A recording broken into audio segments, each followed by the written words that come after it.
Welcome, ladies and gentlemen. Let's get started. Straight from New York, yo, this handsome man, yo. Now tuned in to Aljo, the funk master. Watch your grill, you'll get knocked out cold fast. And talking shit, now we talking facts. Whether mount or off the back, you in trouble, came to burst your bubble. I don't shelter punches, they find home on your mind about a double. This the weekly scraps. You don't need a map, GPS, I'm right here to lead a dash. Right. The world doesn't know it needs, but I grow the seeds, planted fuck a name and the fame. Only legacy remains. Remember the name, Aljamain Sterling. It ain't safe, Motherfuckers.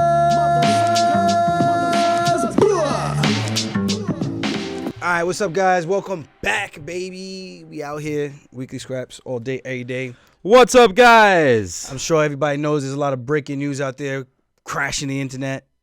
Not in a good way. You fucked up again. Again, somehow I'm the bad guy. Welcome to the studio, though. This is the brand new spot. I hope you guys like it. There's nothing on this shelf here other than a flash drive. Still got to decorate it. I'm going to put some of my stuff that I get from traveling the world in different states, different countries, and have like the little tokens of souvenirs that I pick up from each state, you know, so. Like that necklace I gave you in Jamaica that broke? Yeah, see, that one doesn't make the cut. No, because you broke it. No, because you gave me a cheap-ass bracelet Nah. that fell apart. I bought a fucking necklace for my family. It's a thought that counts. And then I was going to give it to him for Christmas. He said he wanted it, so I give it to him. And then it fucking broke somehow. Yeah, thank God you didn't give them that cheap-ass shit, because they would have been They loved pissed. it when I gave them the other ones that weren't broken by you. Wow. Just saying. Wow. Anyway. That hurts. You're being canceled right now. I am being canceled again. It seems like this is like a revolving door for me. It's like I get back in the good graces of the fans, and then somehow I just can't seem to not funk it up. You weren't in the best graces yet, I don't think. I think they liked me a little bit more. They're starting to. You know what's funny, though? When people don't know me and then they meet me in person, they only know the persona that they see or the interviews. Then they proceed to tell me in person, you know, you're actually not a bad guy. And I go, what makes me a bad guy? What, the headlines that you read that makes me a bad guy? But then when you meet me, you realize that the headlines are full of shit and that I'm actually not what you think. This is crazy what social media can do. Yeah, but it's also like the way you handle your career as a fighter in a sport, that doesn't make you a good or bad guy. It's just business. Yeah. And unfortunately, I don't even know if I'm in good business right now. And it sucks because there's a lot to unpack on this. It's like they're saying I'm holding up the division. I like to push back on that and say I've actually fought just as much as everybody else within the top 5, top 10. The same amount of fights. Yeah. The difference is my fights are 5 rounds. Everybody else's fights are 3-round training camps and 3-round fights. Well, it's like you say I want 1 extra month because my bicep might tear. Yeah. Or something along those lines. It's partially torn. Right. It's been partially torn. Right. So you run the risk if you don't like let it. Basically, you should say, but basically what you told me was you need to sit out a little bit and let it heal. Yeah. Because if you keep training, it's just going to be stagnantly partially torn. Yeah. And it hurts. It hurts a lot. Like, I mean, I've pushed through it twice through 2 different training camps, but pushing hard and have to take your foot off the gas, and trying to recover and do some PT it's not beneficial, it's not ideal. And those guys, to be honest, they were strikers. So when you weigh the pros and cons, I'm like, well, I could get through these fights in those situations because if I get to the fight where I want it to be, I could kind of hold on to the position and dominate. Versus now with a wrestler, I still think I'm better in grappling, but I'm going to actually have to be more active in the grappling transitions, jockeying for positions, in the clinches, on the ground, even trying to get takedowns.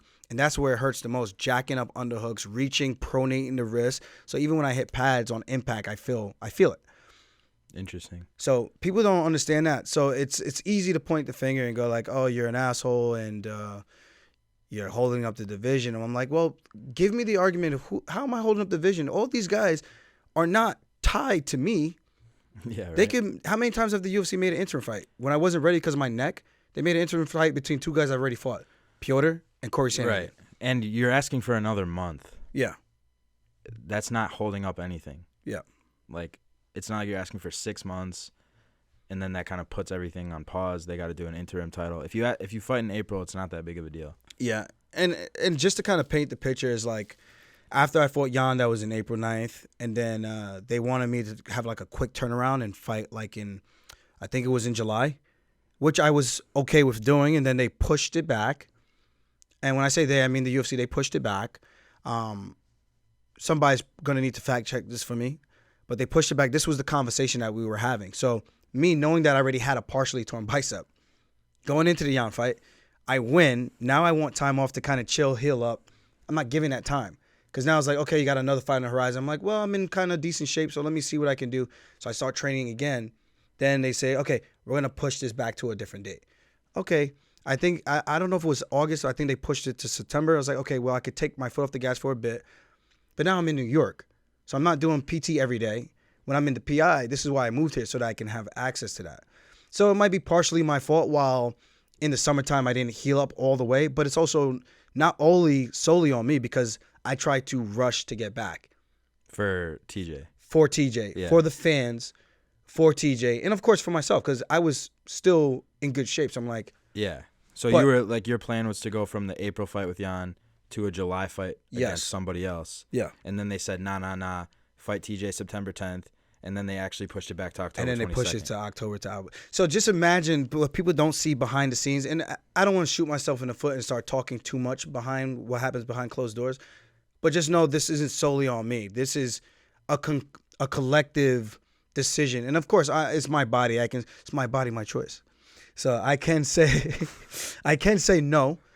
But on a serious note, it's like I want to be active. When I was first coming into the UFC, I had as many fights as I could possibly have. What's the most fights you ever fought in a year? 5. That was in the UFC? That was not in the UFC. That was in a year in the UFC was 4. 2 wins, 2 losses. So your whole career has just been as active as you possibly can be. 100%. And I was still cutting a significant amount of weight. The only difference was I was a lot younger. I bounced back a lot faster in terms of injuries or even getting like hurt. Like you could get dings and bruises, but you'll bounce back a lot faster when you're younger. Now, when I got my wrist surgery, I was out for a year. Right. But I tore this in 2015. I didn't get the surgery till 2019. That means I prolonged the surgery so that I could keep putting on fights for the fans. And obviously do my job so I could make an income. I got to make money, right? Yeah. So it's like one of those things. I could train. I could get through the fight, so I'm going to do that. Mm-hmm. So that's what I did. It got progressively worse. And then I couldn't even do farmer carries with 30-pound dumbbells to the point where once I grabbed the dumbbell, it was falling out of my hands. And I was still competing like that. So people want to give me shit, but I'm like, dude, I've literally wrecked my body trying to run through the wall for literally the fans. Like, of course, don't get me wrong. It's for me too because I make money. But ultimately, we fight for glory, man. We fight for the fans. So when people question my toughness and whatnot, that's the only thing that kind of gets under my skin because it's just like we literally, as fighters, not just me, every one of us put it all on the line all the time. And then when we have an opportunity or decide to go, I think enough is enough, I might need to take a step back so that I can heal myself up. You people are quick to kind of forget like all the things you've done just to get to that position. Why do you think the fans feel so entitled to, like, I don't want to say your body, like, or your bodies as athletes, but like why, like this is a thing in all sports, like fans get so emotionally attached and they like get mad at the athletes who put on the show for them to sit around and watch. You know what I'm saying? Yeah. Why do they get mad? I don't know. Maybe they care. I mean, it's cool that they care, and it shows you that they're paying attention. So I'll never say anything bad about that. The only thing is, it's like what we go through in the sense of like you watch, you've seen training, and if you've never trained, you should train so you could get yourself. If you're that caring of the sport, it's not hard to go to a gym and do a practice. It's not hard to get into a street fight and know like the next week or so you're probably dinged up, bruised. So imagine training like that week after week and then going into a fight where you actually take the padding off and now those bruises are for keeps long term, So I'm not saying people should feel sorry for us, but at the same time, I do hope people understand that we want to be active. We want to fight more. No, none of these guys have fought more than I have fought, O'Malley's talking, Aljamain, that's actually a good one. Sean, that was actually a good one. Aljamain. I think it's Aljamain He just or said Aljamain. Aljamain or Aljamain, whatever. Either one, I thought that was actually funny. It's different. It's not the same corny ass shit that Sayudo regurgitates. It literally like recycles his tweets. Henry like posted one today that literally I couldn't make sense of it. I literally read it a few times and was like, there's no angle where this makes sense. Like, yeah, it's Henry, man. Yeah, it's Henry. That's why he doesn't bother me. I almost have to laugh 'cause I'm like, oh, you're so cute. Al shit stain. Yeah, I'm just like, but if even going to O'Malley. This whole situation is weird because when I asked after the fight, I said I don't think I'm going to come back for a while because I need to deal with some injuries that I've been having lingering before this fight and even before the Yan fight. I said this. Yeah. And then people were up in arms. Oh, my God. You barely fought anybody. Oh, my God. He had one arm. You barely sweat. You want to take off to the summer? I'm like, geez, you guys have no idea. Because they only see... They see you in April, and then they see you again for the press conferences in October. And in between, they don't see anything that goes on unless they're watching your YouTube channel. Yeah. But even then, like we're only showing the training camp. So it's like people just literally see one, like when the media shows them one thing, then they show them another shot, and people make their own story up in between. No one has like a real idea of what goes on in like all the training that goes into the fight. Even if TJ had one arm in that fight, it doesn't. You still beat up your body for 12 weeks to get there, you know? And even so, if I say it literally right there that I have some injuries that I've been dealing with before this fight. Yeah. Cut me a little slack. That's all I'm saying. It's like, dude, it's not like I just said I'm going on vacation. I do want to take some time to enjoy the roses, but at the same time, I'm also going to be doing some recovery to let my injuries heal. Right. I could have been a little bit more diligent in that, and I will admit that. The only thing I will say about that is I already had my plans to go to Jamaica. I wanted to do the charity work that I did in Jamaica, do the free seminars that I did in Jamaica. All that was already planned before going out. So there was going to be no physical therapy down there. I got 2 rounds of stem cells, and from October till now, this shit didn't help me. You know, the ones that we got here in the States, they didn't help me. So basically what I'm saying is I own responsibility. Like, yeah, I decided to go and do these philanthropist work, and people can judge that and say, oh, well, that's not your job. Well, I like giving back. So if you have a problem with that, I don't really know what to tell people. You know, so that's something I felt while I'm in the position that I'm in, it has more of an impact. So I'm going to go out there and do what I want to do for a very long time, and that's to help grow the sport and bring more awareness to what we're doing in the States as first-generation Jamaican Americans, you know? So, yeah, I could have stayed home and right after the fight, been doing PT. Okay, yeah, but what kind of life is that? I'm not on the hamster wheel. You know, I worked hard. I fought. I took the risk it for the biscuit. I got the biscuit. Now I'm still banged up, and that's really it. So it's like, what's another month? And worst case scenario, if I don't get better from this next month off, I'm going to have to get surgery. So it's not even torn. I almost want to just go and just say, all right, fuck it, we're going under the knife, you know? But I do think if I diligently do PT and not irritate this thing anymore, I think it will get better, and guys can actually probably see me in April. At the latest May. And that would still be 2 fights in a year, where Sean O'Malley trained for a 3-round fight. My training camp with TJ was a 5-round fight. TJ was the scariest guy I think I've ever faced to date in terms of pre-fight, right? Like who you anticipated. Yeah. So the TJ that I'm thinking is coming in there is supposed to be this guy who just had a crazy war with Barao, knocked him out, beat Corey Sandhagen in a crazy fight on one leg. So I'm thinking this Terminator guy, this is what I'm telling myself, this guy's terminated. We need to go out there and terminate him and go through some shit. So that's what I did. I went through a hard-ass training camp. Yeah, the fight didn't go 5 rounds. You could say he was crippled, one arm, whatever. Sandhagen, you call him Sandhagen. O'Malley has a 3-round fight with Jan. He barely gets touched. Like, Jan barely hit the guy. He came out unscathed, and he wants to sit out until July. I can't even say that with a straight face. Oh, so bad. I was close. I almost got through it. But basically what I'm saying is the guy fought for 3 rounds. Okay. And you probably got rocked a couple times, yeah. Okay. But that was October. We're talking about you want to fight in July. Why aren't people giving him shit? Well, wait, no, seriously. Because you said you wanted to fight in July, remember? Yeah. And everyone gave you shit. Yeah. For saying, I want to wait till the summer. What's the difference? And he fought a 3-round fight. Why does no one give a shit? I don't get it. Because Where's Jan? Where's Jan? Where's Jan? That's true. And if you had said, like people were giving you shit for saying, I want to take off till June. And then you said, okay, I'm coming back in March. And now you're saying, not March, April. Yeah. No one would have been giving you shit if the original thing was, I'm coming back in April. I got to heal my arm. Yeah. But because you said June? No. Like the original. You said if you. I'm fucking up. Yeah. Just a little bit. No, you said I'm gonna come back in June, and then they announced the Henry fight in March. Yeah. And people were like, "Oh, okay, we forgive Aljo because he's being active." But if you had said, I want to come back in June, and then they announced the Henry fight in April originally instead of March. No one would give a shit. Yeah. That it's going to be in April. That you need an extra month to heal. Yeah. So it's like, people just want to they just hate you. They just hate me. I really don't get it. I don't know what it is, but I keep calling this motherfucker San.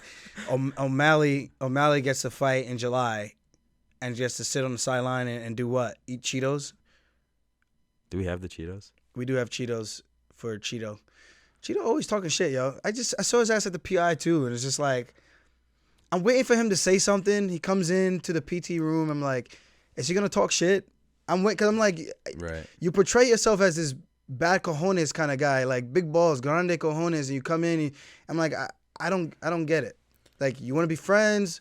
You know, I'll shake your hand. You want to smile at me? You want like, what do you want to do? You want to talk shit to each other every time we see each other? Let's do that, because it's awkward when we're just in the room. I'm just like slowly waiting, like Willy Wonka. Like, is he gonna say something? Because I'm waiting patiently. But that's happened before, like in the MSG fights. We were eating breakfast and he was right there. Yeah. Didn't even look at you. And I'm just like, I got a video. I'm actually I think I still have it. I have a video of like showing you and then showing him. I'm gonna put it in this. Yeah, that's why I don't. It's like fake beef or animosity. It's like, dude, if you hate me, you hate me. Like, fucking be one way. Don't, like, I've never said I hated Cheeto. I've never once like acted like I want to like possibly fight him in the streets or so. You know what I mean? Yeah. So it's like, when I see him act like that, it's like, dude, you talk like this tough ass dude as if we don't all fight. Like, are you gonna attack me while I'm not looking? Like, I don't get it. Like, what are we doing here? Yeah. Well, what did he say on fucking Twitter? We have no champ. And I was like, what does that even mean? Like, this passive aggressiveness is. When did he fight last? Fucking August. No one's giving him shit. Somehow it's just me. So you fight in April. That's 3 fights in 12 months. Kamaru fucking Usman fought 3 times in 12 months, and he got Fighter of the Year. He won 3 title fights in 12 months. But would it be 12 months for me? 3 fights or 2? No, April you fought Jan. Yeah, April 9th. October you fought TJ, and then if you fight again in April, it's depending on what day in April. If it's before the 9th or a few days after, it's fucking 3 fights in basically 12 months. I just don't get it. There's nothing else to be said about it. It's like, people are like the smart fans that have some actual intellect and actually can empathize and put themselves in athlete's shoes. It's like because we're fighters, we almost get put in this box that we're expected to be emotionless, super badass, super tough. Nothing hurts us. We can endure the most pain. And I get that. We are like that for 15 to 25 minutes or less. We're not like that every single day of our lives, like outside of that. Like, we put on our pants the same way everybody else does. We brush our teeth, hopefully. Not all of you. Not all of us. Maybe some of us don't brush. Probably don't even floss. Some people don't shower after training, apparently. Yeah. So, yeah. You saw that? Yeah. Yeah, we'll get to that later. Yeah. So, it's just, I don't know. So, I think maybe people look at us like that. It's almost like we're like these real-life superheroes that they think we could just endure anything. And that's cool and all, but it's not reality. That's your reality. Like, we live with this body every single day in this pain. Like, if I'm going to brush my teeth or I'm trying to pick something up, I pick up boxes and I get fucking pain in my bicep. But yet, no, you're supposed to tough it out and just go train. And I'm just like, but then that's what you do. That's usually. what I've done. You're training now. Yeah. Well, I stopped as of Sunday was my last workout. So now I'm just chilling. I got my weight under 65. I was 64.5 this morning. So now it's just about maintaining it and keeping it down and healing up. That's really it. You'll probably do other shit that just doesn't involve your arms. Legs. Yeah, legs, running. I hate running, but I'm going to have to start doing something to get the lungs back underneath me a little bit, so I just wish people would be a little bit more empathetic. And I know people are going to be like, oh, you sound like a pussy. They are. And like, all right, dude, yeah, we're pussies. One breath we're the baddest people, and then the second breath we're pussies. And I'm like, it has to make sense. You can't have it both ways. You can't bash the guys that you call the toughest warriors, and then at the same time try to call those warriors pussy. It's like, what are we doing here? Yeah. We fight, we compete, we train, we live, we eat, we breathe this. We turn our bodies into weapons, and at the cost of that, sometimes we lose pieces of our body. And I mean, in a metaphorical sense, like we leave parts of us in the octagon, and that's just the nature of the beast, and that's the sport that we choose and that we love. So I want the fans to enjoy the fights. I want them to enjoy the athletes that come through the doors. But it's like, dude, man, just have a little bit of like some type of respect for what we actually do. Like I don't even. Well, I think no one really talks about it like this. Yeah. Except you. So it's kind of like I think you're educating people right now about how it actually affects you guys. Yeah. Well, you heard I don't know if you heard it, but maybe you heard Donald Cerrone talk about it, how he's like, shit. These guys say he was like legitimately like scared all the time before fights. Yeah. I did hear that. But that's how most of us are. But people don't see that. They only see like the 15 or 25 minutes that we're in there. And again, we have the same emotions, the same feelings as everybody else. We don't know if we're going to get through the next day of training. We don't know if there's a potential injury on the horizon. And this is our livelihood. This is the way that most of us make money. A lot of us don't have second jobs. Some of us do. And if you're out of this job, it's very hard to make ends meet, So I'm hoping that it just takes me 4 weeks or less. Because the doctor did say 6 weeks, but he said don't be surprised if you start seeing some major improvements between weeks 3 and 4, and then you could kind of be good to go. So that made me feel good. So because you saw the ortho today. I saw the orthopedic doctor today, and I know a lot of people didn't know about that. So that gave me a little bit of comfort, a little bit of relief, and I'm happy. I'm happy where things are at. I'm kind of in a cluster of like my mental space, because it's kind of like, well, what do I do? What is the right thing to do? Do I push through one more time and then roll the dice again with arguably the greatest? And I'm going to give Henry some props. I would say arguably the greatest combat athlete of all time. I should roll the dice again with one arm. I mean, I could use my second arm, but it's going to hurt when I'm going through this. Yeah, adrenaline is a hell of a drug. But I know that arm, after the last fight with TJ, even though nothing really happened, dude, my arm was smoked. Nobody knows about this. It's not shit I like. It's like, these are the things I'm talking about. Like, we get hurt, we do all these things, we kind of bottle it up, and no one really hears about it. So, I'm just saying, cut me a little freaking slack, man. God, leave me alone, you big bullies. This is the first time he's ever reacted emotionally to a comment from a fan. Yeah. What was I saying? The only thing that bugs me is when they challenge my honor and my integrity of like what I'm trying to do. Like, that actually gets under my skin, because this is why we fight. I fought for no money. I fought because I just wanted to fight. And you're trying to tell me that I'm getting an opportunity to possibly break $1 million in one fight, that I'm not going to fight because I'm scared. That makes me want to punch that person in the face. Oh, so yeah, the notion that you're scared at people. That drives me nuts, because I'm just like, what are you even talking? Like, is that your way of egging me on to say, okay, I'm going to sign the contract to prove this person wrong? Because that's just stupid. It just makes me want to fight you. I'm like, I'll show you who's scared. If you were a baseball player. Guys, I'm not going to fight a fan. Trust me, I got a little bit more common sense than that. But it's like, if you were a football like wide receiver and you had this injury that didn't even affect your ability to catch a ball. Yeah.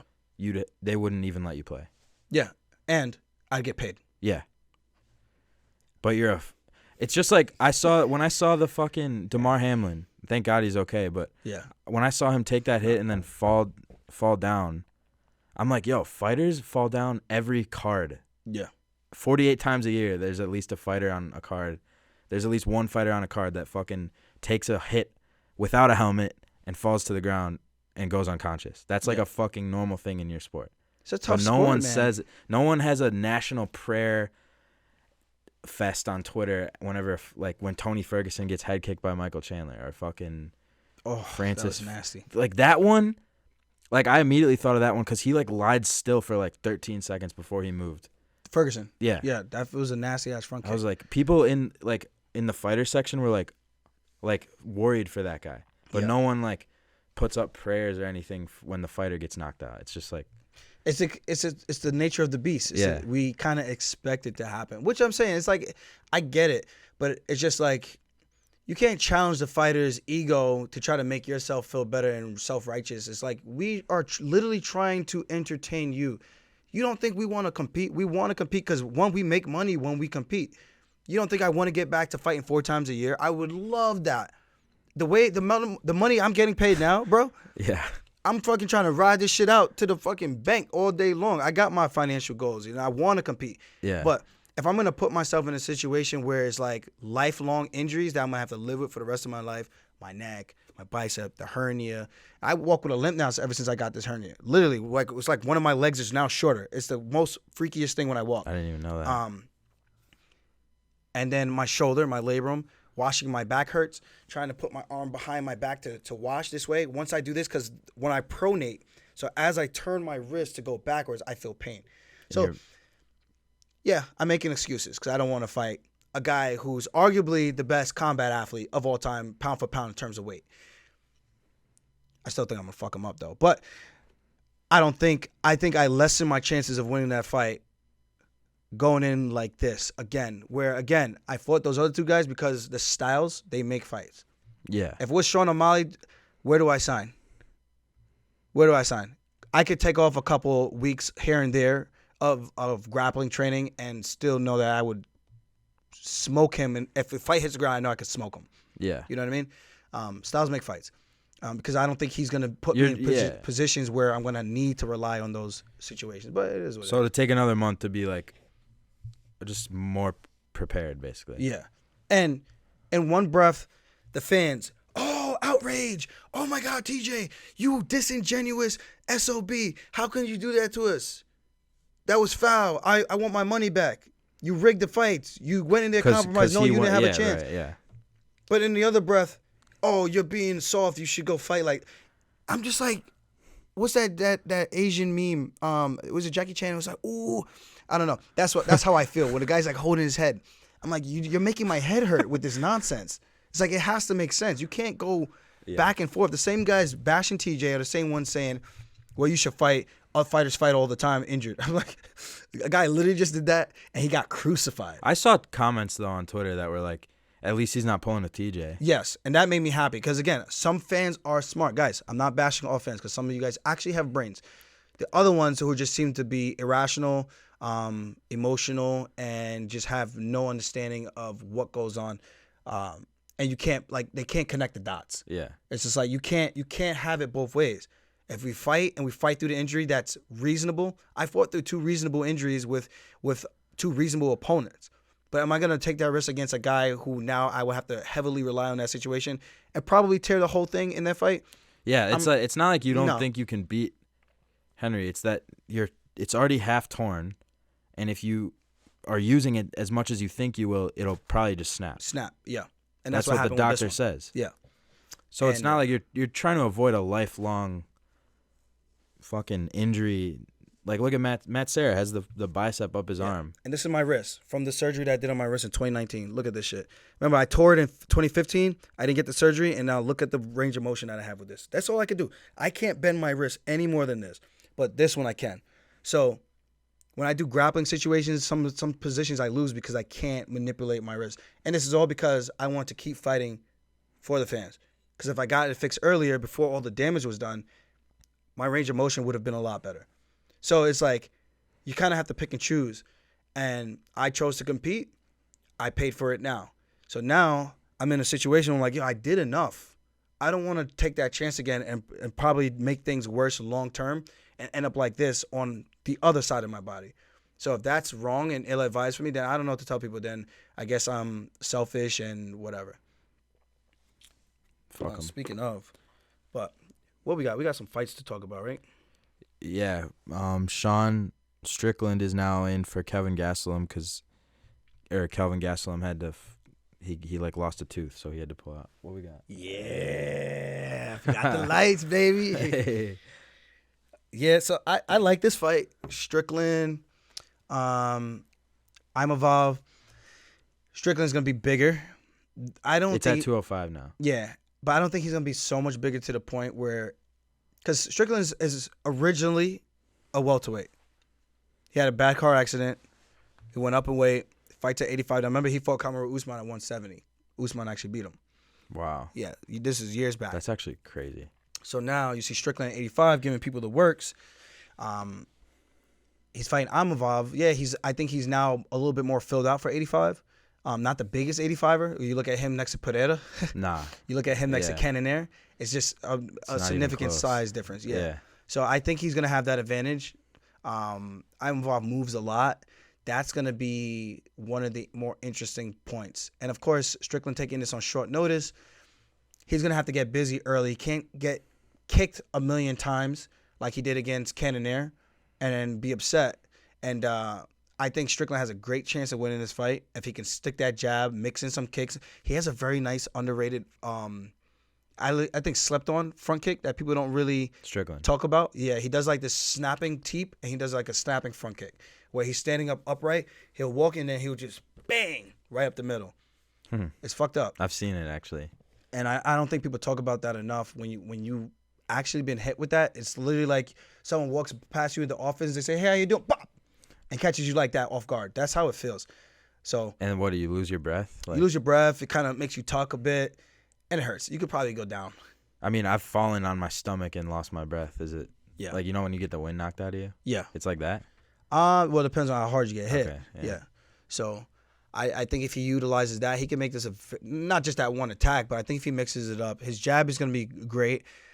He's going to have to cut the cage off. Can't chase him around and try to do the man dance the whole time. He's going to have to use a little bit of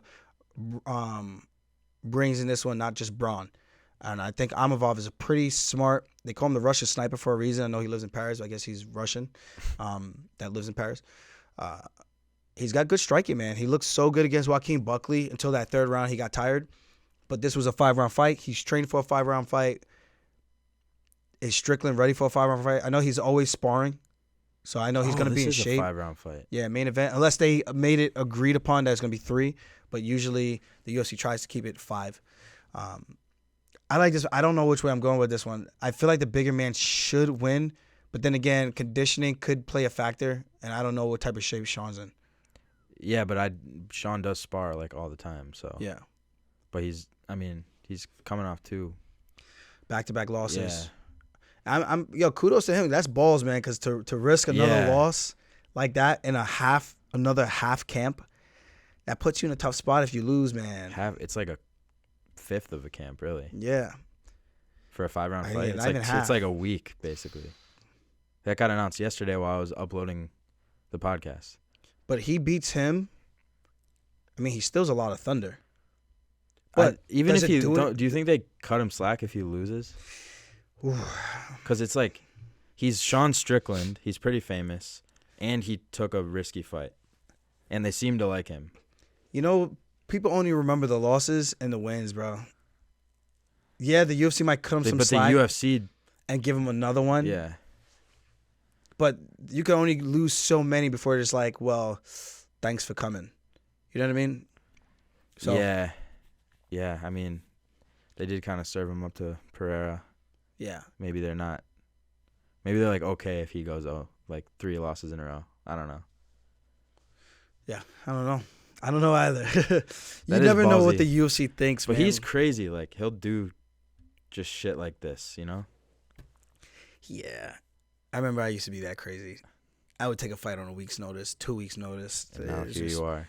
Now here I am. Dodging Henry, knowing that doing shit like that is not always in your best. Running away from Henry. Yeah, I'm not coming back. I'm about to Forrest Gump this shit, bro. Just run. Yeah. At the moment I see Henry again, I'm like, if I see him at the PI, I'm literally dropping all my shit and I'm just running. And it's going to be straight out the door. That'd be good content. They're like, oh, shit.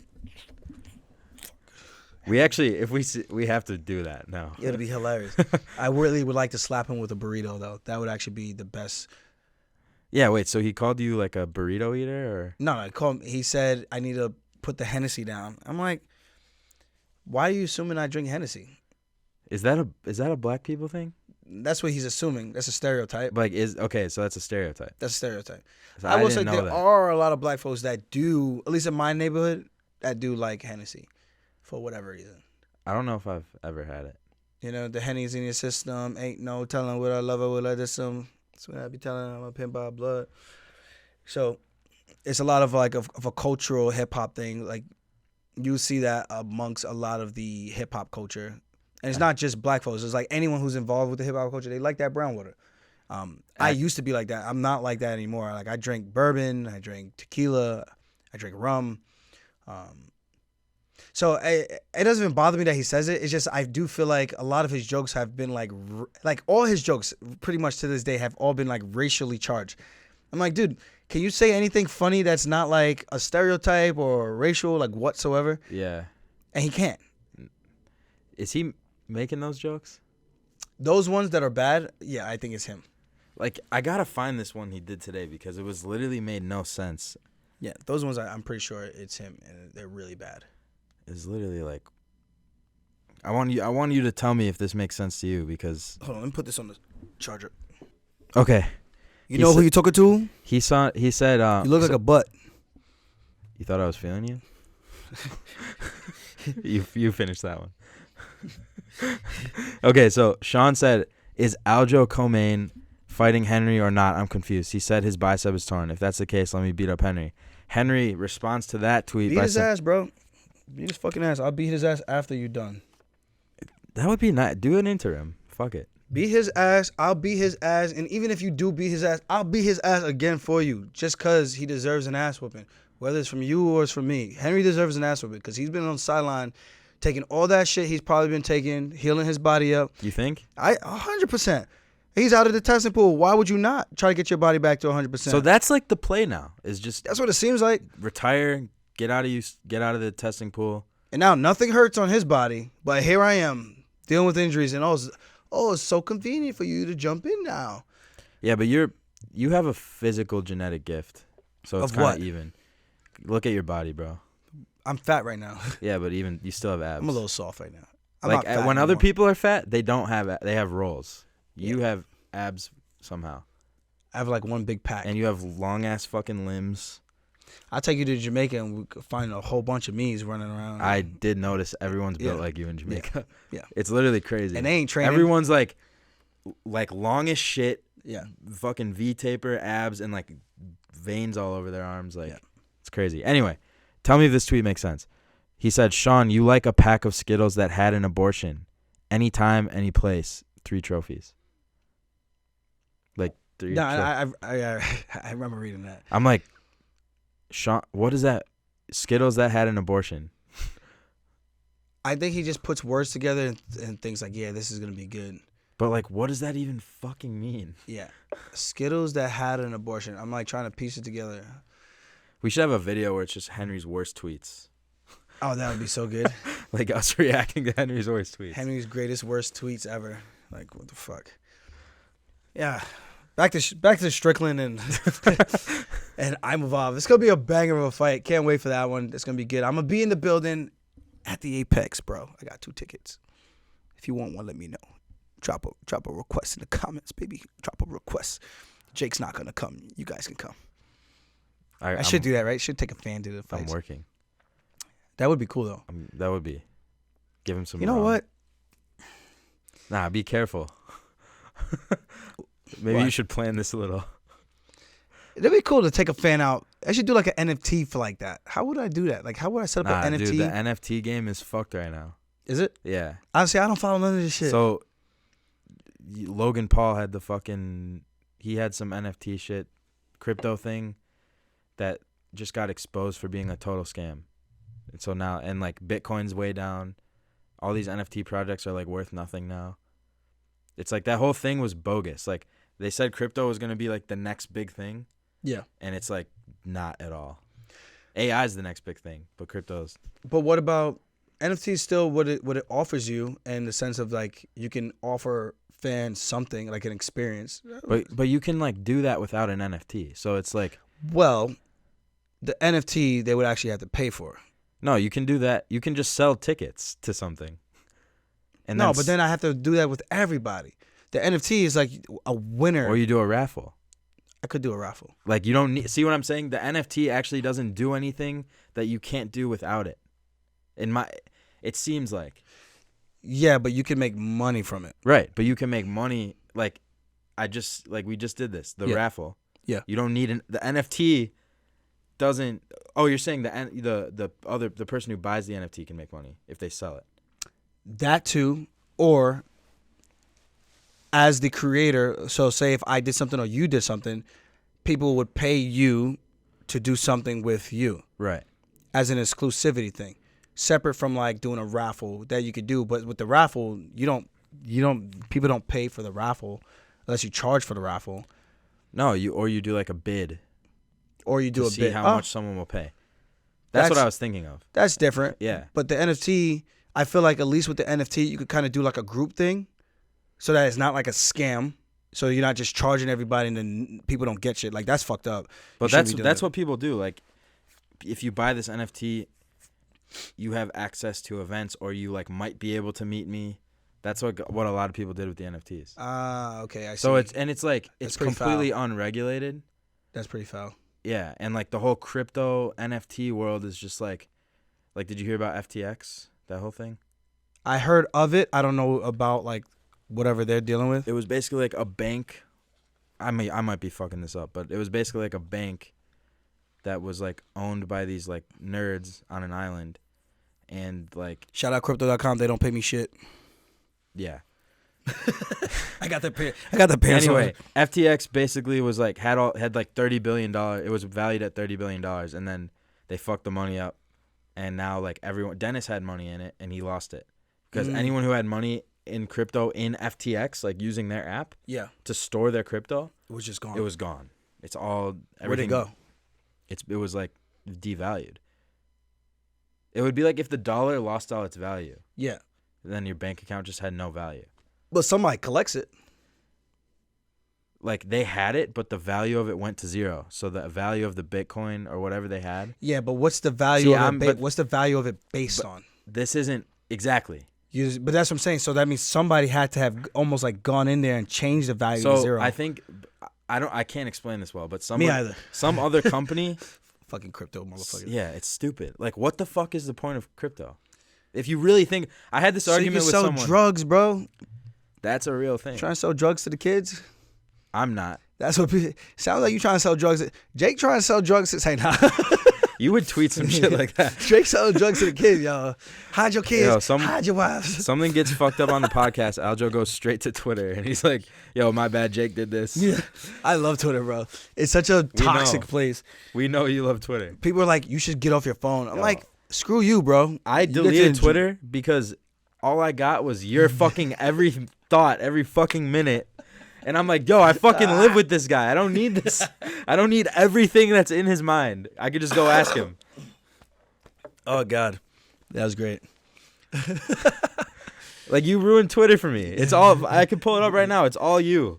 I don't know how. They must know I'm, like, near you. Twitter likes me, man. Some of them do. No, they don't.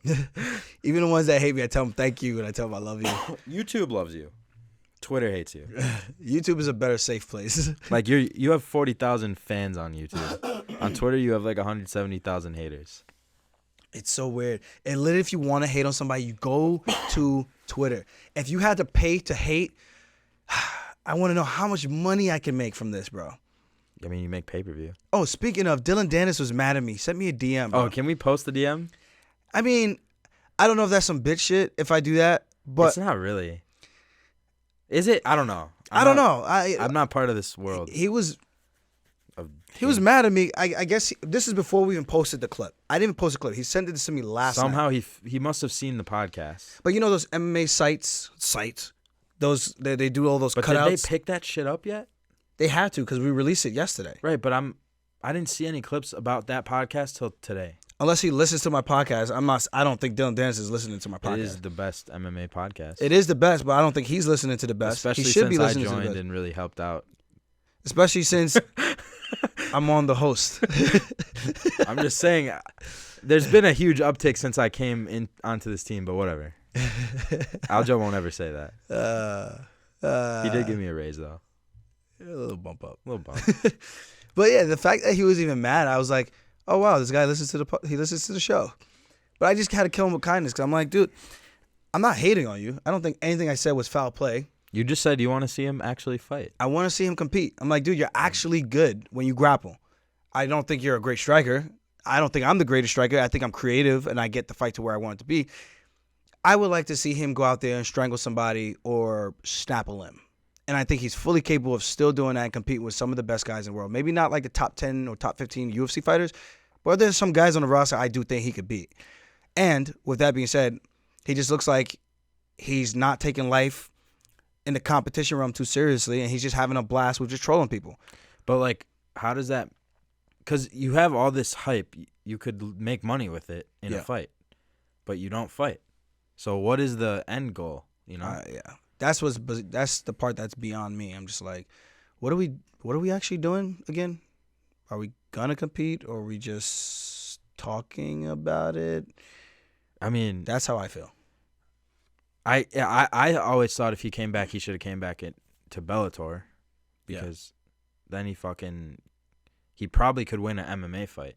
Yeah, but a boxing fight. I mean, KSI has been training boxing for 5 years straight, whereas Dillon Danis for the last 5 years hasn't even been doing much. We don't know what he's been doing for the last 5 years. Well, I know he's been partying. I know he's been partying. What we've seen is the partying and getting decked in public by other fighters. Yeah. So. And I'm just like, dude, someone of your clout, and I don't even know if the clout's justifiable if it wasn't for Conor, but even so, you got the clout.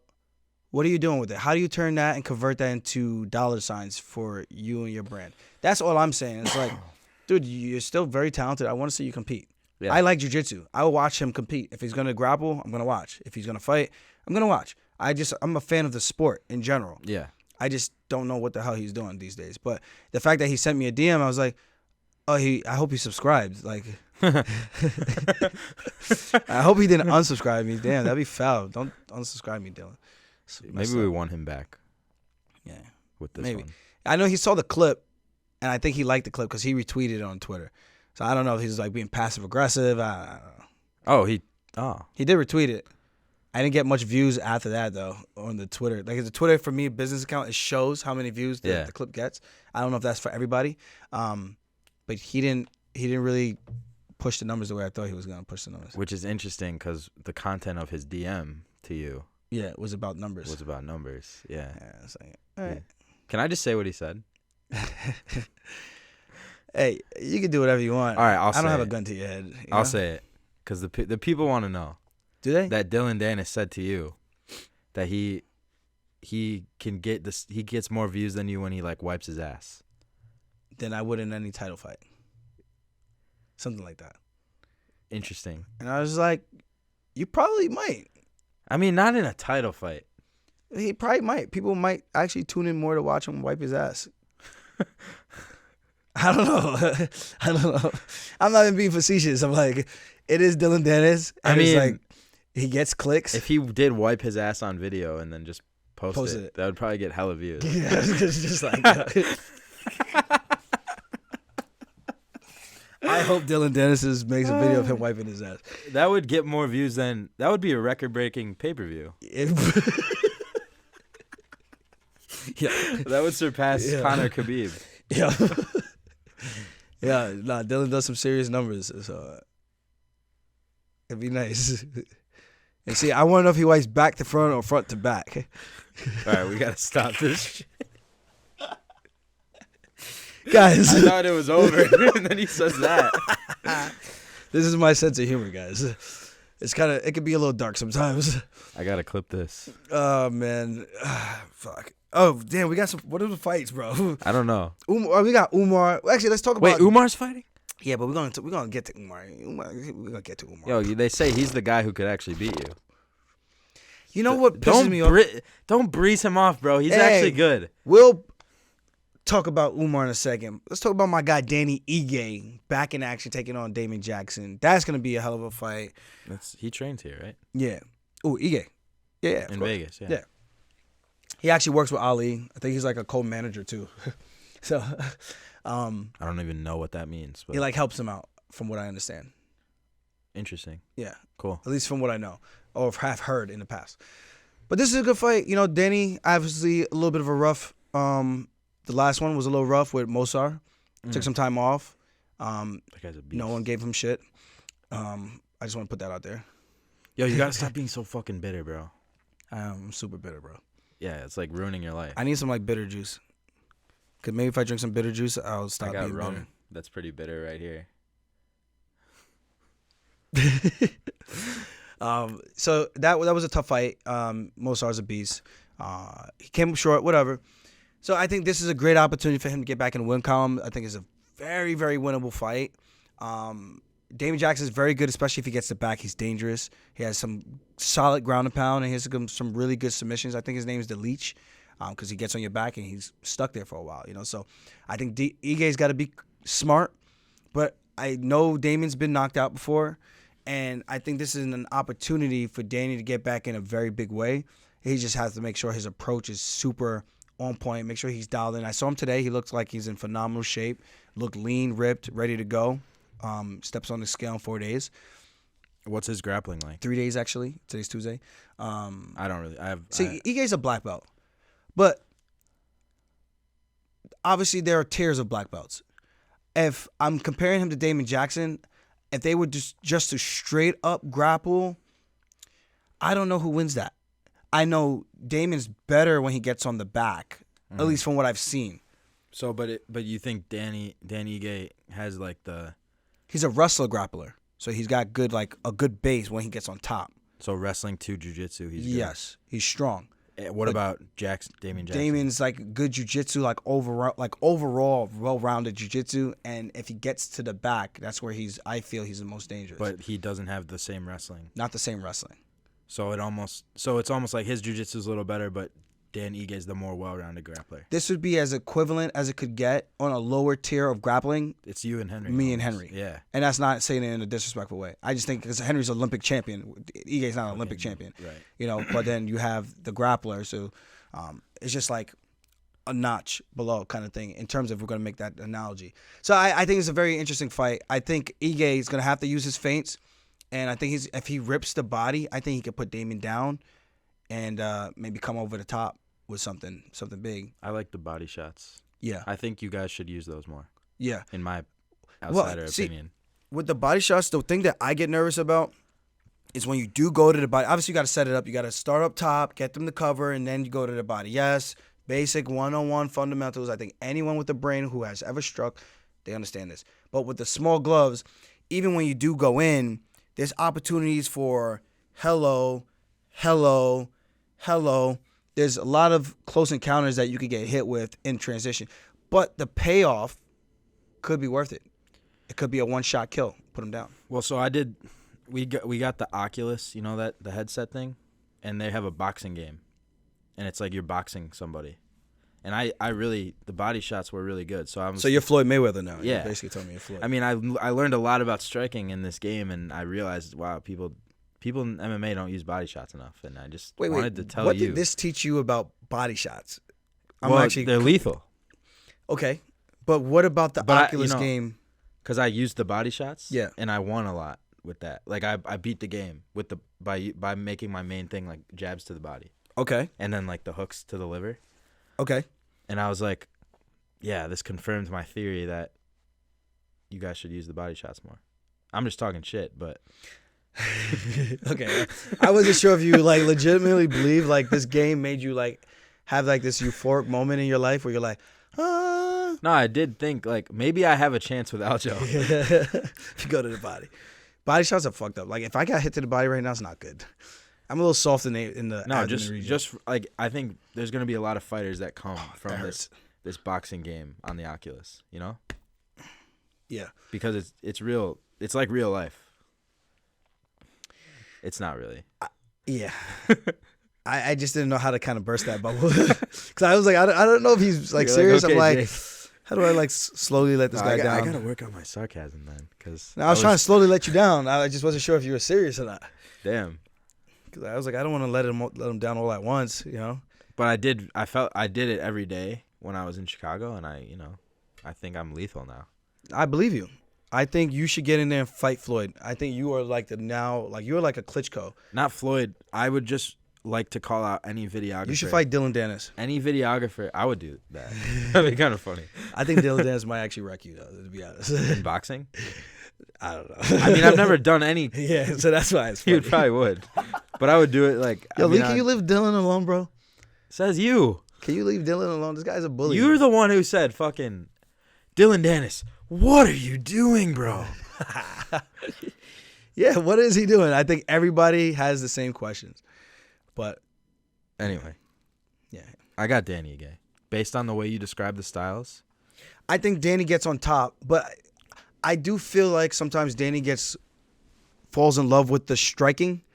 Like, let's say the Korean Zombie, for instance. In that fight, I feel like there were better ways that Danny could approach a fight. Yeah, hindsight's 20/20. Like, you never know. You take the chance. Sometimes you gamble and you think what's going to win is going to be the best formula for success, and sometimes it's not. Sometimes it is. Sometimes it isn't. I think in that one, Zombie took him down, controlled the back, and was able to pretty much win the fight by takedown and control time.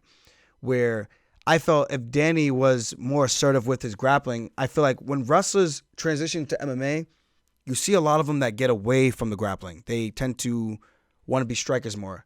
I know he got that quick knockout over Gavin, who's a really good Muay Thai guy. He knocked him out as he stepped in. Danny put him to sleep in like 10 seconds. I think it's probably because guys, like, yeah, they get a knockout like that and they get all this glory. And it's more like... Well, Danny hits hard. And I've told him this multiple... When he's hit me to the body, even when we're drilling, I was like, bro, you need to do that because... That hurts. Serious. No exaggeration. I'm not even trying to like gaslight him or anything. That's a legitimate thing. So I think guys fall in love with that. I'm not saying Danny does. That's what I'm saying. Like they get success with it and they're like, oh, this is way more cool to watch than fucking wrestling. Oh, of course. And it's a lot easier than grappling for 15 minutes. 15 minutes of grappling is exhausting. You want to like borderline fall over and just lay down.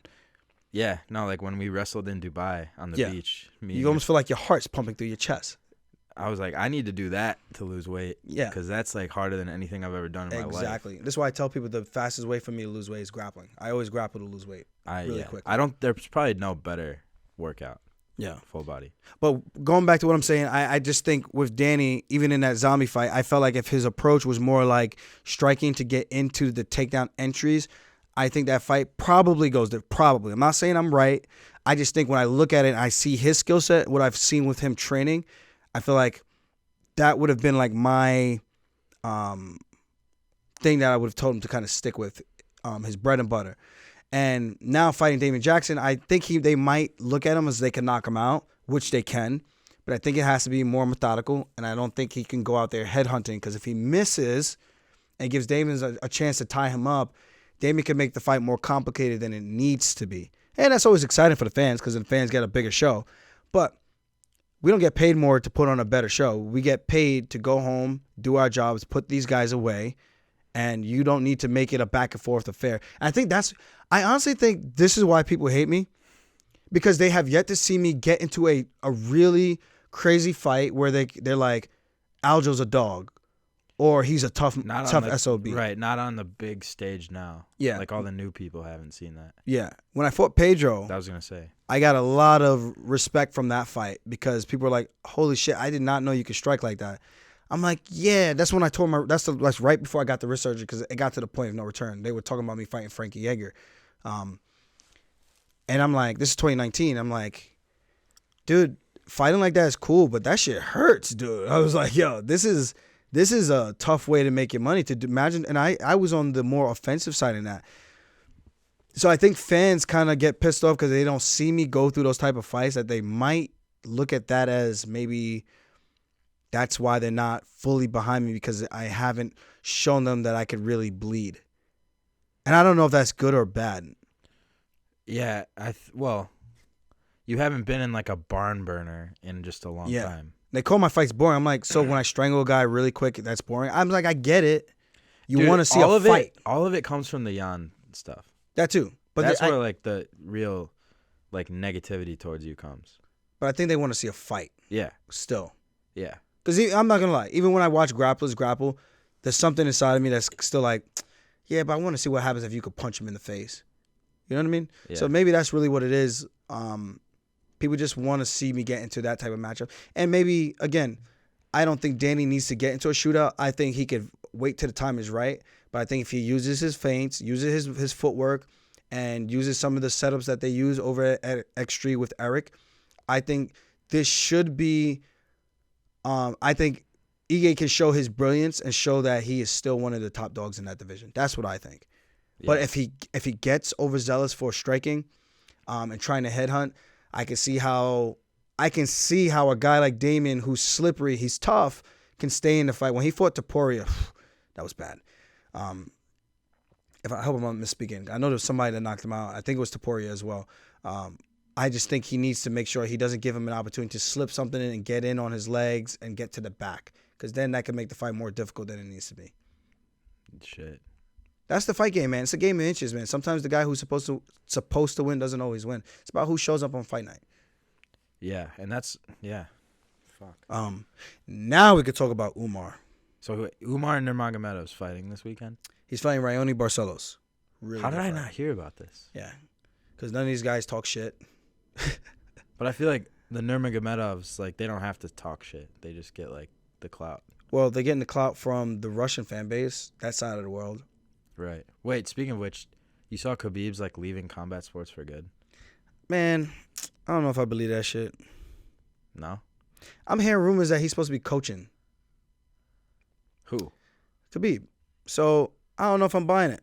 And I'm not going to burst nobody's bubbles because this is unconfirmed, so I'm not going to put no rumors in the atmosphere. But I'm hearing he's supposed to be a coach. I'm not going to say what kind of coach. I'm just going to say he's supposed to be a coach.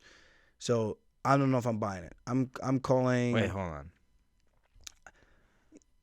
I'm not. Am I allowed to ask questions? You can ask questions. I'm not confirming or denying anything. Okay. I'm just saying I don't buy it. I think he's going to coach Nurmagomedov this weekend. There's no way he's not going to coach his cousin. Yeah, I mean, how would he not? That's what I'm saying. I'm not buying it. It's like, well, you just going to stop cold turkey? No. Yeah, because why, though? Why can't you coach? It's very taxing, very time-consuming. Guys rely on you. You're literally like almost like a dad. I always thought he was more like, he wasn't like there all the time coaching. Like, he shows up for like,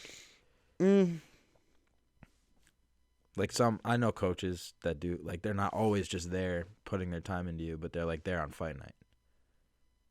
Which is not the best in my personal opinion.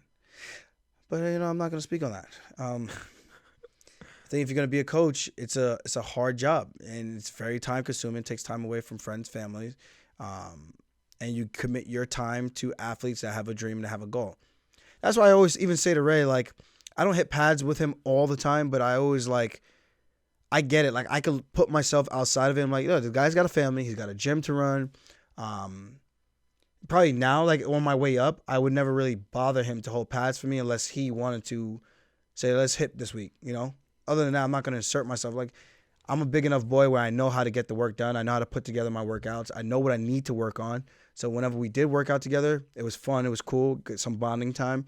But at the end of the day, I know that they have to make their money, and they give us enough time where they're traveling for the weekend to come hang out with us, to help us pursue a dream, help us pursue a goal.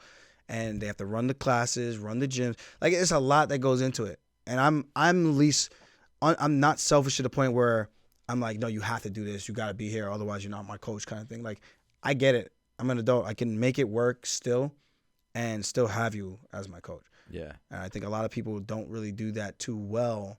But I think the coach, it's like I said, it's a very time-consuming job. This is my confliction with potentially coaching when I'm done.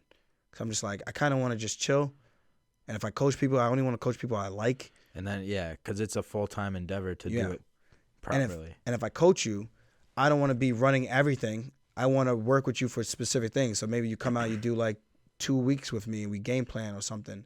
Or I come out to you for 2 weeks and game plan with you or something. This way I'm not committed to being with you throughout your entire career kind of thing.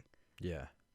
If that can work. But if not, hey, I'm good. I don't need a coach for shit. I don't mind teaching classes. I don't mind teaching classes whatsoever and then going about my day. It's just a very time-consuming sport on all fronts. Or like you could like open a gym like in Jamaica. Yeah. Like you were talking about. I want to do that still. That would be sick as fuck. Yeah, and even with this rum company, I'm like, we're looking at numbers now, projecting what it's gonna cost to like run it for like a sales team and have like an ambassador who can go out and push stuff and find distributors, make a deal with them. So, because the U.S. we have like this 3-tier system.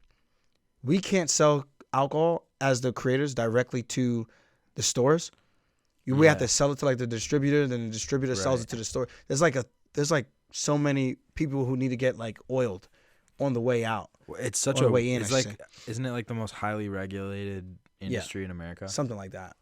It's so the more I learn about it, I'm like, man, this is actually gonna be more challenging than I thought to do it here in the States. But I'm still up for the challenge, and I think if we raise enough money, right now we got the liquid. So I actually want to do a video talking about different rums and do like a tasting and give like a legitimate. I want it to be cool, like relaxed, not like super serious and uptight. But I want to try the different rums that we got, all under like $50, and then see which one's the best ones for like sipping on, shots, mixers, that type of thing.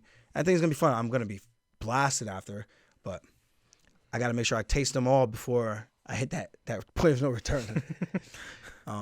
Just a little sip. Yeah, and outside of that, going back to Umar and Raoni, I think this is a great matchup. I don't know how good Raoni is on the ground. Yeah. He got taken down, I feel, by Victor Henry when they fought on that short notice fight, I think it was. And Victor Henry beat him. It was a close fight.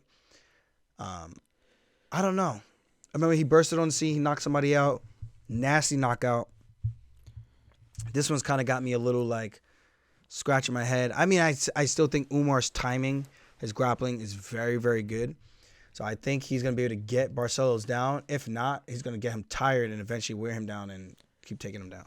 Do you think Umar is like the next Khabib? Is he going to be like dominating your division in a couple of years? Or like is he the next Islam type thing?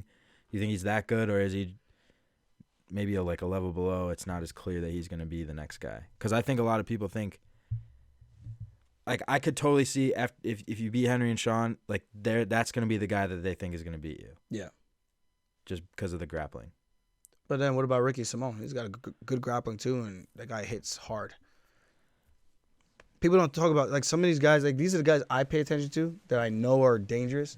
Well, just the name value of Nurmagomedov, I feel like that could be a guy that they would put their money behind and getting him up to you, Yeah. He's a threat for sure. I mean, the guys he's fought, not really too wild with. So, but that's what you said about Islam, and then he beat Charles. Yeah, but see, there's a difference between jumping the queue and going right to the top and then fighting through the gauntlet. When you have to fight through the gauntlet and you fight different styles, that's the test. When you kind of get to skip the queue and go right to the forefront, that particular test might be the best matchup for you. That's the difference. But people don't look at it like that. They go, you beat the best guy in the division, so you got to be the best. I'm like, yes or no? Yeah. Yes or no? It's like Sean beating Peter Yan, then he's the number one contender. I'm like, I feel like you should have to beat more top guys to just go right to number one. You should have to beat like Merab should be number top one. Guys in the top 5 to get a title shot. You should have to. Yeah. And unless someone is hurt, then maybe just one. But, like, I don't think just because you beat the guy who was number one, you should just take his spot from number 9. Well, he was number 9 or 14, whatever the hell he was. I don't think he should have taken the one spot. I think he should have been like 3 or 4, and Jan should have dropped down as well, and everybody else should have got bumped up. Yeah, like That's the way to properly do the rankings. Yeah, like because how do you just skip 9 guys when the last 3 guys you fought were like not good? Yeah. You know, You still have to give Jan some credit because he beat Sanhagen, so I think maybe he's still in front of him.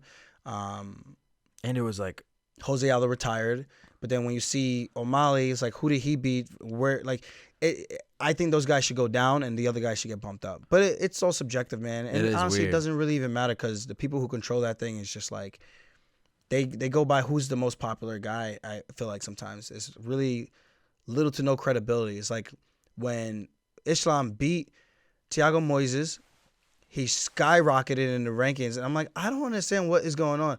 It's like if you won the fight for the title, just say that. Just say that.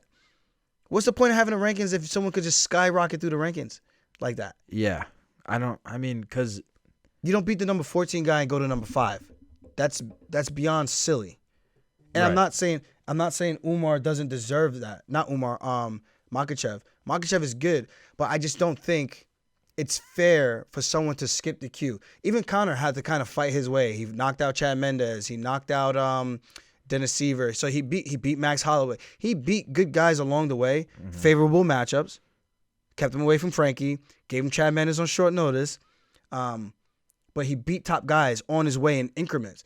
Where you have a guy who beat the number 14 guy and then goes straight to number 5. It's just like, what are we doing?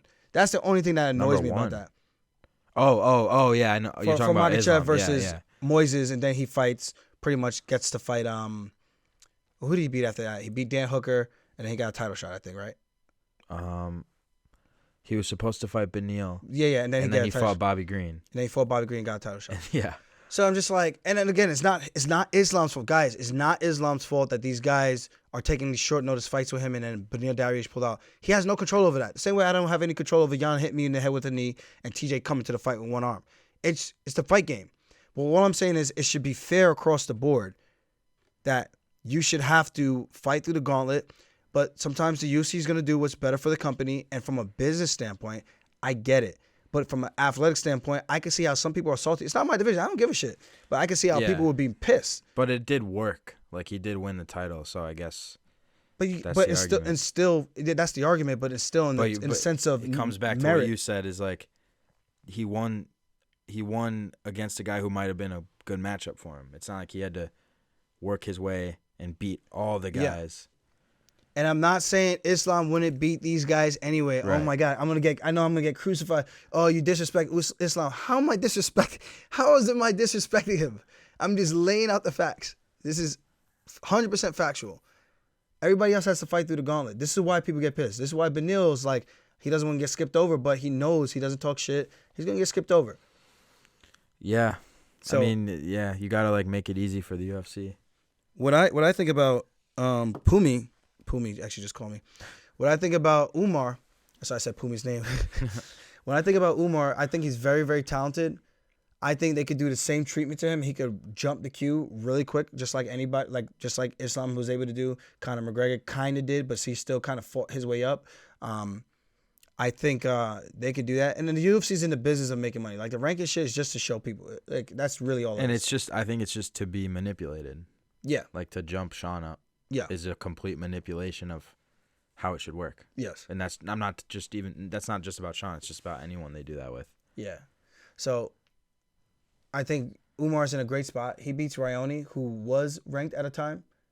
I think it puts him further up the rankings. I guarantee he beats Raoni. If he finishes him, I shit you not, he probably jumps up to number 6 or 7. And then he fights a top 5 guy. Maybe. And then he fights for a title. Then he fights you after fights for a title. After your next 2 fights. Yeah. Either me or Marab. He fights one of us. Those are two legendary grappling. I think my style matches up perfect with him. That fight, he does nothing different than what I do.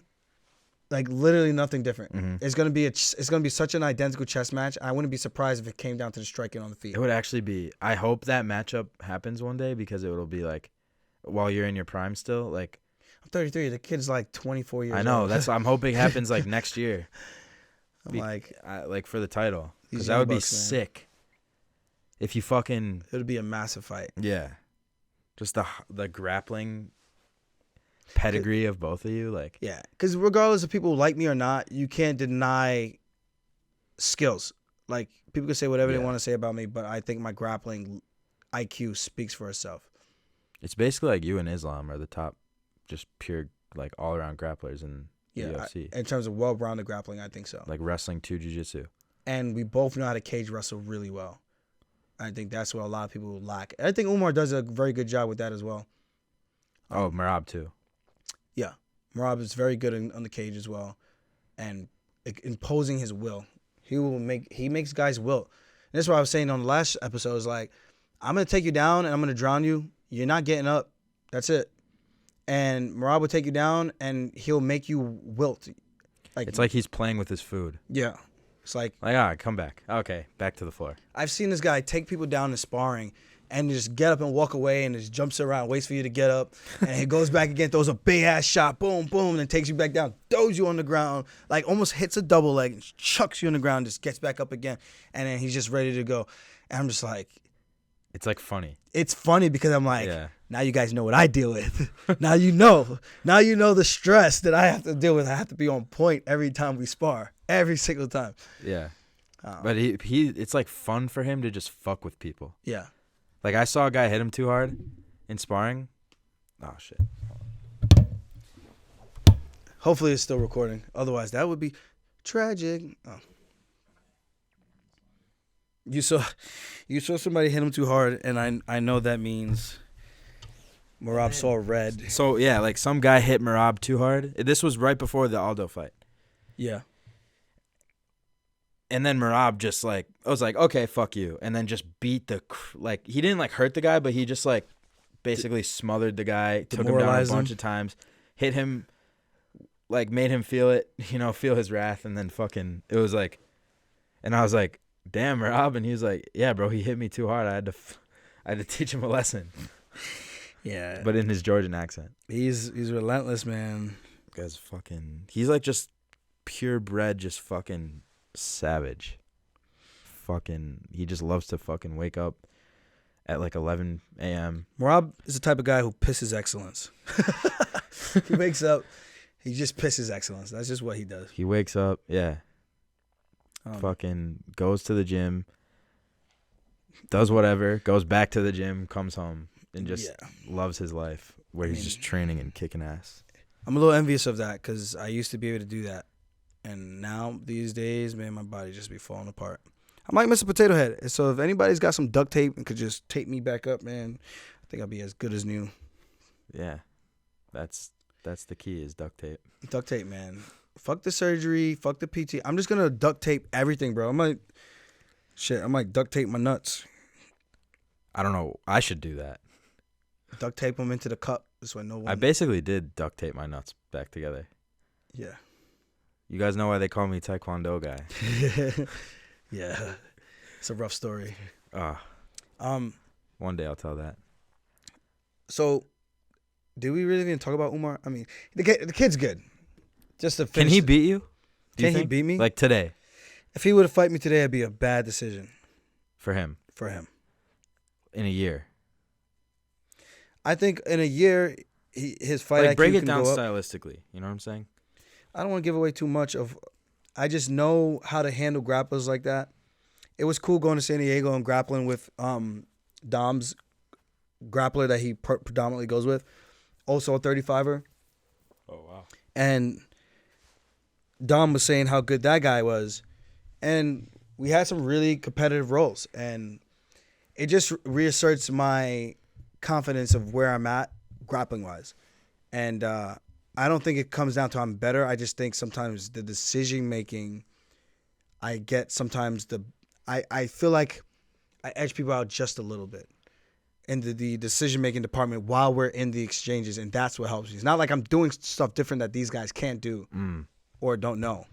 But, yeah, I would say, like, for you, I think you just don't really make mistakes, like, too often. Yeah. You're very, like... Very anal You about avoid... That. Like you avoid, I don't want to say you avoid conflict, but you like are just very like heady about not putting yourself in dangerous positions, but still enforcing what you want to happen. Yeah. One of my good friends used to say this in college. He said, when I first started fighting, he was like, "You mastered the art of fighting without fighting," and I thought that was Facts. the funniest thing. I was like, "Damn, bro, don't be giving away my secrets." It was like, yeah, you be fighting without really fighting. He's like, I don't understand it. He's like, these guys don't understand what you're doing to them in there.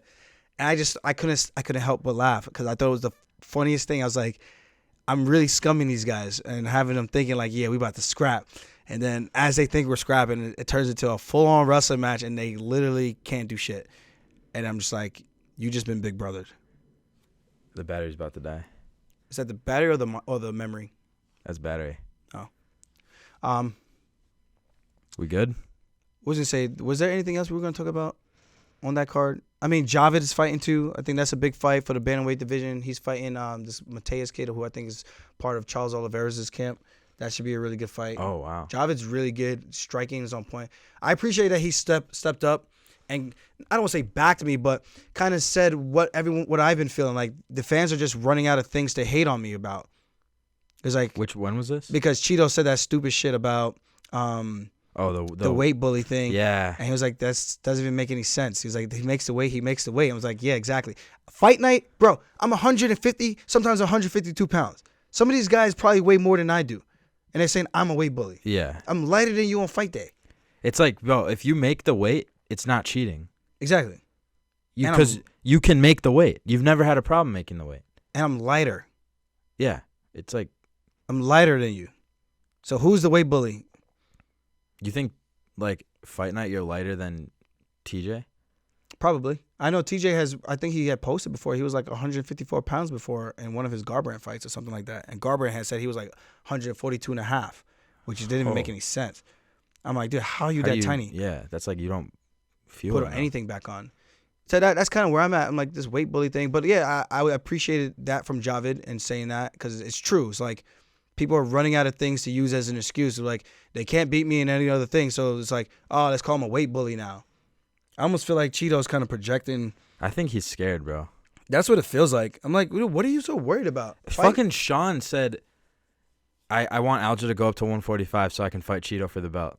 When he said that, I was like, I don't get it. Are you playing mind games, or do you just like me that you just don't want to fight me, or you don't want to fight me because you think it's a bad matchup? I think he just doesn't.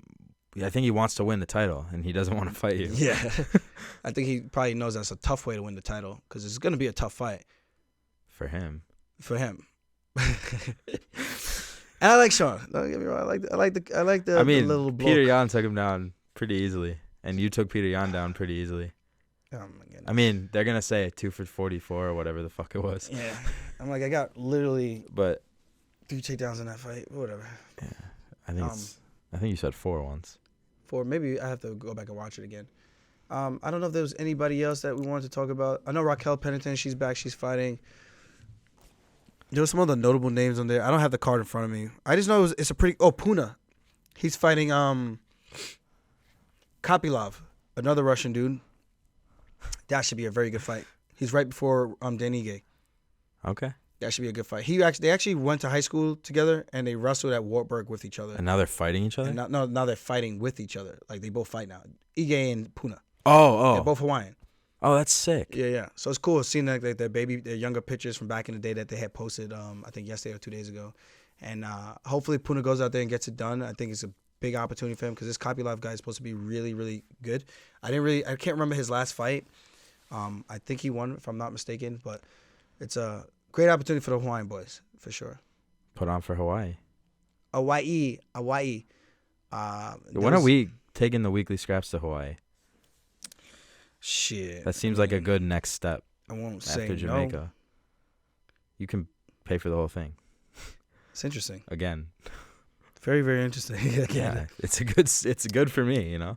My guy Jimmy Flick is back from retirement. He's fighting Charles Johnson. That should be a great fight. Umar Nurmagomedov. Oh, Kayla Vieira is fighting Pennington. That's who it was. Okay, so we got some good fights. That's a good fight. We touched on pretty much most of them. So I think that's the most important thing. And Shajara Eubanks is fighting as well. I think she should win that fight against Priscilla Cachera. It's going to be a tough one, but I think Eubanks, rightfully so, is the favorite. But that's pretty much it, man. I mean, I guess that's the drama that we have going on in the universe. I don't know what to really do because after talking to some of the UFC and they telling me that, I do think I should just take the month and see what happens, because April 8th would be 12 weeks away from this Saturday. So get through this week, see what happens, and then kind of go from there. So that's where everything is at. Fuck. All right. Yeah. Get back on the horse, man. I'm trying to compete. I want to make some money and capitalize on my youth, because I feel like the light at the end of the tunnel is getting dimmer and dimmer.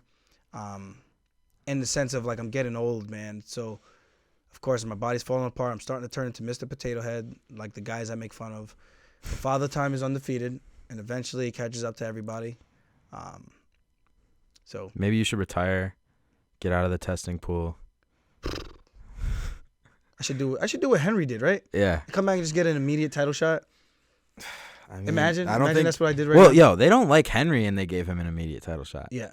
Maybe if there's a guy who they don't like who has the title when you want to come back, they'll give you an immediate title shot. Right? That's the strategy. It's such bullshit, man.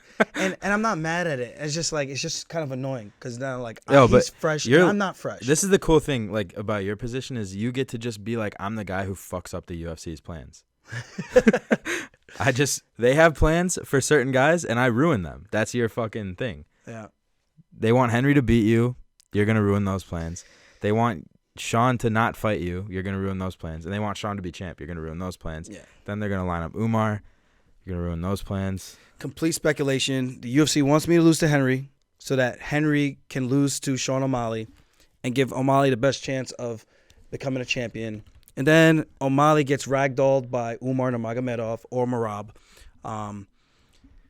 if I don't get to him first. Do you think they would give up on Sean if he lost the title? Like, they would be like, okay, next guy, next hype machine. Oh, yeah. I wouldn't say to give up. Like, he's still going to be a draw. Like, if Patty loses. Still a draw. Yeah, but if Patty loses his next fight, it's like the hype is over. It's just going to be a hard pivot. And same with Sean. It's like, okay, so next guy. Who's the next guy? Yeah. They need like an undefeated prospect to hype up. To do the Conor thing, you know? Doesn't necessarily need to be undefeated. Patty wasn't undefeated. But I think his last fight, he kind of got exposed. That he's not ready for he's not where he thinks that he is. Like, no, I'm saying, like, once they get to the UFC, they go on an undefeated streak to the title that's, like, perfectly tailored. Yeah. They just, like a Adesanya.